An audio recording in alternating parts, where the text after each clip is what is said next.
Gracias, familia. Pueden sentarse. Y bueno, quiero invitarles a que abran sus Biblias allí en el libro de Jonás.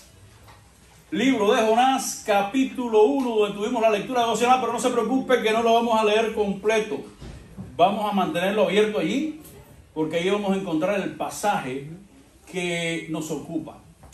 Y el domingo pasado estuvimos predicando acerca de este personaje, de Jonás. Este hombre que Dios lo llamó con un propósito. Un hombre que había conocido la gracia de Dios. Y Dios ahora le dice, tú has conocido mi gracia, ahora tienes una misión, compartir mi gracia con otros. ¿Y qué fue lo que hizo Jonás? Jonás, en una actitud de rebeldía, decidió huir de la presencia de Dios. Un disparate. Y Jonás lo sabía bien, pero cuando estamos en desobediencia, recuerden, cuando estamos en desobediencia no pensamos bien. Cuando estamos en desobediencia, nuestra forma de pensar es errada. Porque el actual del Espíritu Santo en nosotros va a estar limitado por el pecado de la desobediencia. Ahora bien, quiero que piense en algo en esta mañana. Cuando usted habla de la vida, ¿qué es lo que viene a su mente? Cuando alguien menciona el término vida, ¿en qué usted piensa? Bueno, hay varias maneras, hay varias formas en que pensamos acerca de la vida cuando este término se menciona. A veces, cuando hablamos de la vida, hablamos en términos físicos. Por ejemplo, tuve un accidente y tuve temor por mi vida. Estuve enfermo y tuve temor por mi vida. Hablamos de la vida en términos físicos. Pero también cuando hablamos de la vida, lo hacemos en términos de aquello que nos resulta agradable, aquello que nos trae bienestar, aquello que nos hace bien. Por ejemplo, cuando usted dice, nuestra hermana Marta dice, porque mi niña es mi vida. ¿No lo ha dicho en algún momento? Pues Samuel dice, porque mi familia. Acá rato vemos a Samuel poniendo fotos en Facebook, allí de la familia. ¡Wow! Esa es mi vida. O cuando nuestra hermana Victoria le dice a Víctor, oye, me hace falta que me saques de vacaciones, y Víctor se la tiene que llevar a un lugar de vacaciones, y Victoria por ahí dice, wow, lejos de la casa, de los muchachos, de la cocina, del trabajo de la casa, no sé qué, esto sí es vida. Pero ciertamente, hermanos míos, hay muchas personas que tienen solamente estos conceptos de vida, pero la Biblia nos muestra que la vida va más allá. No es solamente aquello que usted ama, no es solamente su cuerpo físico, no es aquello que usted le trae bienestar, sino que la Biblia nos dice lo siguiente: el que cree en el Hijo tiene vida eterna, pero el que rehúsa creer en el Hijo no verá la vida, sino que la ira de Dios está sobre él. Juan 3:36. Y en Juan 17:3-4 dice, y esta es la vida eterna, que te conozcan a ti, el único Dios verdadero, y a Jesucristo, a quien has enviado. Jesús dijo, yo soy el camino, la verdad y la vida. Nadie viene al Padre si no es por mí. Mis amados hermanos, la Biblia nos muestra, Dios nos muestra que nosotros, tú y yo, estamos condenados por nuestro pecado. Dice la Biblia, porque la paga del pecado es muerte. La paga del pecado es muerte, es condenación. Todos hemos pecado y por causa de nuestros pecados estamos separados de Dios, dice la Biblia. Pero también Dios nos dice en su palabra, mas la dádiva de Dios es vida eterna en Cristo Jesús. De manera, hermanos míos, que la Biblia nos muestra claramente que nuestro corazón puede estar palpitando. Nuestro corazón puede estar saludable. La Biblia nos muestra que usted puede estar rodeado de gente que lo quieran, de gente que lo aprecien. La Biblia nos muestra que usted puede estar disfrutando de los placeres y los bienes más grandes de este mundo y aún así estar muerto espiritualmente estar condenado. ¿Usted sabe esto? ¿Sabe esto tú? ¿Usted lo sabe? ¿Sí o no? Sí. ¿Está consciente de esta realidad? Pero Jonker no lo sabe. Los que están a nuestro alrededor no lo saben. ¿Cuántos hay a nuestro alrededor que no saben esta realidad y piensan que la vida simplemente es los bienes que posee? Que piensan que la vida solamente es una vez al año, escaparse de unas vacaciones y pasar un tiempo de descanso. Esto simplemente es un momento de placer, un momento de alegría, porque la verdadera vida está en Cristo y un día, esos que están allá afuera, tú sabes lo que le va a pasar. Aún aquellos que están cerca de ti, aún aquellos que tú quieres mucho, que no conocen a Cristo, un día se van a ir al infierno. Un día van a morir físicamente, pero también van a morir espiritualmente. Jesús le dijo a Nicodemo, tendrás que renacer. Y Nicodemo le dijo, pero Señor, ¿acaso yo voy a entrar al vientre de mi madre siendo viejo? Pero Jesús le dijo, no es que tú vayas a nacer del cuerpo de tu madre, tienes que haber un cambio espiritual, un nacer espiritual, tienes que renacer espiritualmente. Y la única manera de nacer espiritualmente es que el Espíritu Santo haga un cambio en ti. Y ese cambio se obra solamente cuando te arrepientes y pones tu confianza en Cristo como tu Salvador. De otra manera, dice la Biblia, que estás condenado. Ahora, es una realidad que tú y yo creo que hemos entendido. Es una realidad que tú y yo hemos abrazado y por ello estamos aquí. Pero los que están allá afuera no lo saben. Y hermanos míos, aquí encontramos en el libro de Jonás la historia de un hombre que en algún momento conoció a Dios, en algún momento recibió la gracia de Dios, en algún momento Dios lo usó. Porque Jonás era un profeta, un hombre que Dios estaba usando. Pero cuando Dios le dijo, háblale a otro de mí, ¿qué fue lo que hizo Jonás? Simplemente se quiso esconder de la presencia de Dios. Y dice la palabra que fue y pagó el pasaje en el barco y se fue huyendo de la presencia de Dios. Y yo te voy a decir algo. Para muchas cosas vas a encontrar oposición, pero para desobedecer a Dios y huir de las responsabilidades, siempre el diablo va a encontrar la forma en que tú pagues el pasaje. Él va a buscar la manera en que las puertas se abran para que tú desobedezcas la palabra de Dios. Ahora dice la palabra que Jonás llegó al barco, estaba ahí muy tranquilo, se acostó a dormir. Y mientras el mundo estaba en un avivamiento satánico, la gente cada uno clamando a su Dios, ¿dónde estaba aquel que conocía al Dios verdadero? Cuando le preguntaron, ¿quién tú eres? Dice, yo temo a Jehová, el creador de los cielos y la tierra. ¿De verdad que tú temes a Jehová? ¿Estás seguro? ¿Estás seguro que tú crees lo que estás diciendo? En cierta ocasión leí una historia que me impactó. Se cuenta que en la Edad Media iban a llevar un criminal. Lo llevaban para ser ahorcado. Y detrás iba un sacerdote católico con unas cositas, echando humito y taca, y hablando, y tienes que arrepentirte para ir al cielo, porque si no vas al infierno, taca. Y el hombre iba caminando. Y el sacerdote estaba diciendo esas palabras. Y de buenas a primeras, el condenado se viró hacia atrás y lo miró y dice, venga, acá déjame hacer una pregunta. ¿Y usted cree lo que está diciendo? Y el sacerdote se quedó así asustado, que no se esperaba esa reacción. El hombre no respondió, el hombre le preguntó, no, le acabo de preguntar, ¿usted cree lo que usted está diciendo? Porque si es real lo que usted está diciendo, que hay un cielo y hay un infierno, que si yo no confío en Cristo me voy al infierno. Si eso fuera real y yo lo creyera, aunque las calles estuvieran en llamas y yo estuviera descalzo, iría a gritárselo a las personas para que lo supieran. Amados hermanos, aquí encontramos en la Biblia la historia de un hombre que recibió la gracia de Dios y se negó a compartirla con otros. Es un hombre que nosotros criticamos muy a menudo, pero es un hombre que refleja la realidad de la mayoría de nosotros. ¿Quién eras tú antes de conocer a Cristo? ¿Dónde estabas tú antes de conocer a Cristo? ¿Cuál era tu futuro antes de conocer a Cristo? Ahora. Dios te ha salvado, te ha hecho parte de una familia, tienes personas que oran por ti, tienes un futuro, sabes que Dios te ha perdonado y un día vas a estar en su presencia. ¿Qué puedes hacer con eso?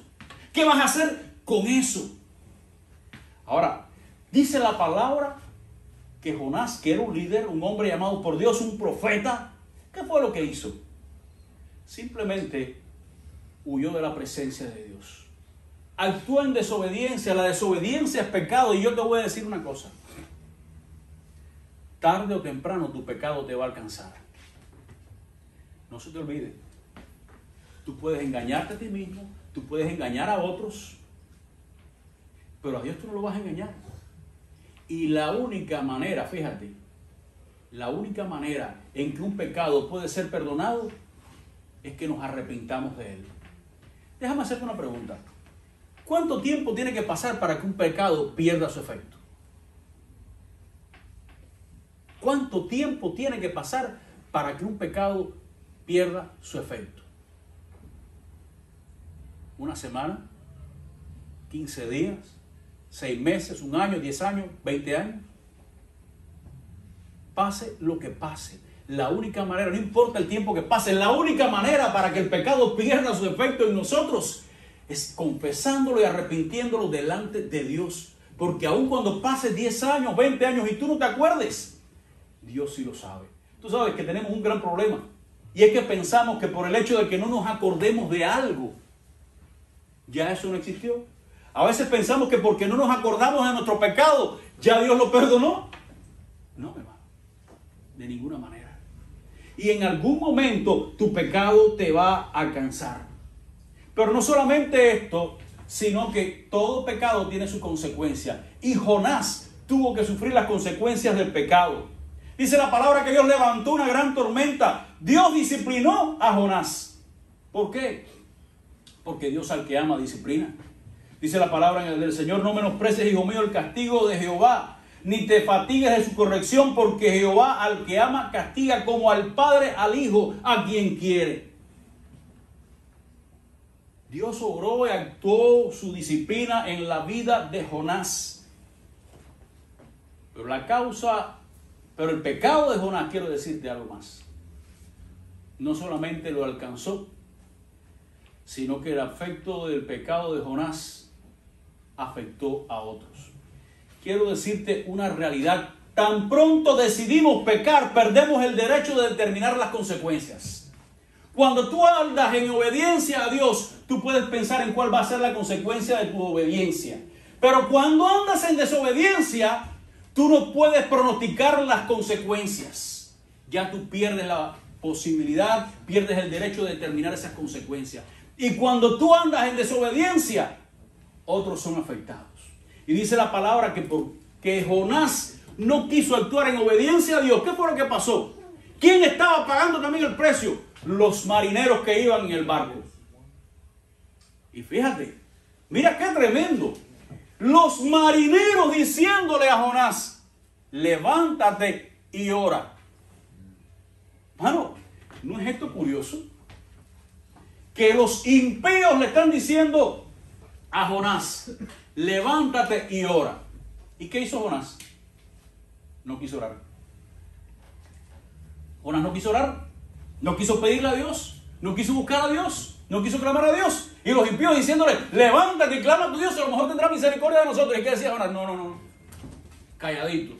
Recuerda una cosa. El pecado de desobediencia va a tener consecuencias para otros. Hay una historia tremenda en el libro de Josué, en el capítulo 7. Dice la palabra que Josué, después de la gran victoria de Jericó, siguió para adelante conforme a lo que Dios le había mandado para conquistar la ciudad de Ai. Pero dentro del pueblo de Israel había un hombre que había desobedecido a Dios y había robado y tenía escondido el dinero. ¿Y sabes qué? Por causa de la desobediencia de uno, muchos otros fueron afectados. Mis amados hermanos, nuestro pecado tarde o temprano nos va a alcanzar y va a afectar a los que están a nuestro alrededor. Va a afectar a los que están cerca de nosotros. Pero por otra parte, el pecado de Jonás no solamente afectó a otros, sino afectó su propio corazón. Mientras más pasaba el tiempo en desobediencia, Jonás, más su corazón se endurecía. En lugar de elevar una pequeña oración a Dios, Jonás prefirió morir. ¿Te has fijado en eso? En vez de pedirle a Dios, Jonás prefirió morir. Samuel. Hermanos míos, hay una realidad. Si usted se fija en la vida de personas que un día estuvieron acá y luego se apartaron, ¿cómo fue ese proceso? Simplemente dejando entrar un pequeño pecado en su vida. Y cuando usted deja las puertas abiertas para el pecado, ¿sabes lo que va a pasar? Tu corazón se va a ir endureciendo más y más y más. Mira, las cosas no suceden de la noche a la mañana. Las cosas no suceden de la noche a la mañana. No es que ahora el hermano Luis se levanta y estira sus brazos en la mañana y dice, bueno, hoy es un día bueno para pecar, voy a pecar. No. No. Es un proceso en el que usted deja que la desobediencia entre un día a su corazón y el poquito a poco, mientras usted va dejando ese pecado dentro de usted, va aumentando, va aumentando, va aumentando, hasta que llega un momento que en su vida usted se convierte en un indolente. Ya a usted no le interesa nada. Miren la vida de Jonás. Dios le dice, ve y háblales a Nínive, a los ninivitas, dile que los voy a consumir por su pecado. ¿Y qué hizo Jonás? No, yo me voy. Yo no quiero hacerlo. Pero si usted se da cuenta, a cada paso que daba, Jonás descendía más y más y más en su vida espiritual. Cuando los marineros le dijeron, clama a tu Dios, ¿qué hizo Jonás? Nada. Ahora cuando le dijeron, ¿qué debemos de hacer? Dice, bueno, lánceme al mar para que el mar se aquiete. Ahora, yo quiero que usted entienda algo. Jonás podía haberse lanzado él al mar, pero él quería que la culpa ¿dónde cayera? En las manos de los marineros. Yo no soy culpable, la culpa se lo paso a los marineros, que sean los culpables. Láncenme ustedes. Si Dios va a hacer algo en contra, que sea en contra de ustedes, no en contra mía. Fíjense cómo fue el asunto, que Jonás quiso, prefirió. Digo, no, a mí no me interesa la indolencia, hermanos. Aquí vemos la indolencia de un ser humano que es desobediencia a Dios. ¿No le importó la vida? ¿No le importó lo que pasara con los marineros? Ese fue Jonás, un hombre que se negó a hablar a otros de la gracia de Dios y por ello su vida fue descendiendo más y más. Mis amados hermanos, nuestro pecado tarde o temprano nos va a alcanzar. Ese pecado va a tener consecuencias para nosotros, ese pecado va a tener consecuencias para otros. Recuerda que el pecado siempre va a traer sus consecuencias. Dios nunca lo va a pasar por alto. Dios llamó a Jonás para hablarle a otros de la salvación. En esta mañana yo quiero que tú pienses en esta realidad, porque el mismo Dios que llamó a Jonás te está diciendo a ti, no que vayas a Nínive, no que ahora vayas a, no sé, a otro lugar, que te vayas a Manhattan, ahí en el medio de Manhattan a gritar. No, Dios quiere que el que esté a tu lado, aquel que es tu vecino, aquel que es tu compañero de trabajo, aquel que es tu amigo. Déjame hacerte una pregunta en esta mañana. A Jonás le tuvieron que preguntar quién tú eres, de dónde tú vienes, qué es lo que tú eres. Los que están a tu alrededor saben que tú eres cristiano. Los que están a tu alrededor saben que tú conoces a Cristo como tu Salvador. O simplemente, como decía alguien, si te van a acusar de ser cristiano, que tengan suficientes evidencias para juzgarte. ¿Tienen evidencia para juzgarte como cristiano? ¿Tienen evidencia los que están a tu alrededor de que tú has conocido a Cristo? Mis amados hermanos, ¿quién les va a hablar a los que están a tu alrededor? ¿Quién les va a hablar de la salvación? El otro día pasaba por acá, por acá, y veo las fotos de estos jóvenes que fallecieron en un accidente hace un tiempo atrás. Todo el mundo que pasa por ahí los ve.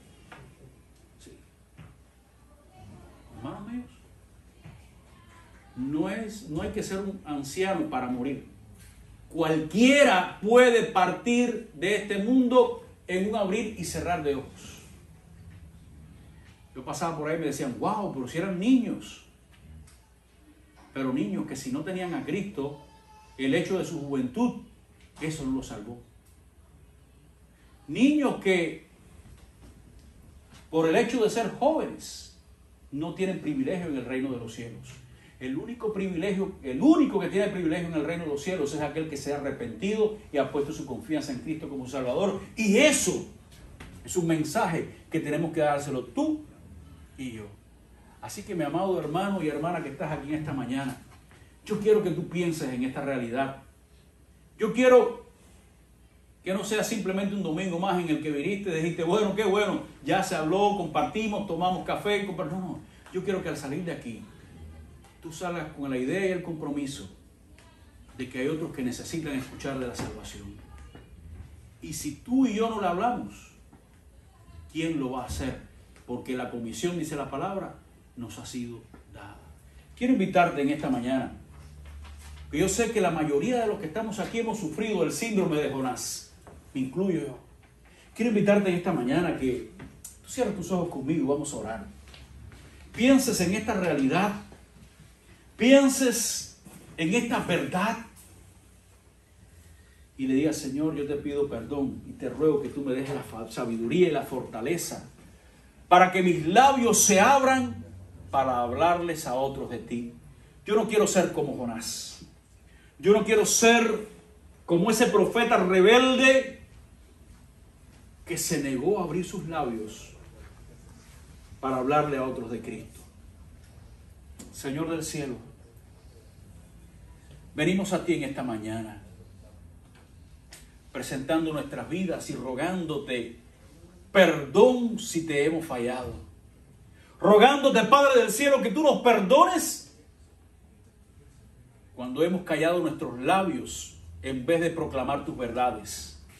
Yo te ruego que tu Espíritu Santo esté desatando nuestras lenguas. Tu Espíritu Santo esté, Señor, desatando toda atadura que nos impida hablarle a otros de ti.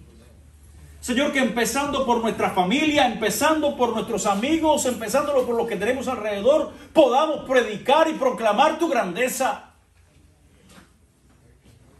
Padre, que este templo se llene, no porque tú traigas a las personas y nosotros relegando esa responsabilidad en ti, sino que este templo se llene porque nosotros seamos instrumentos tuyos para traer a esas personas.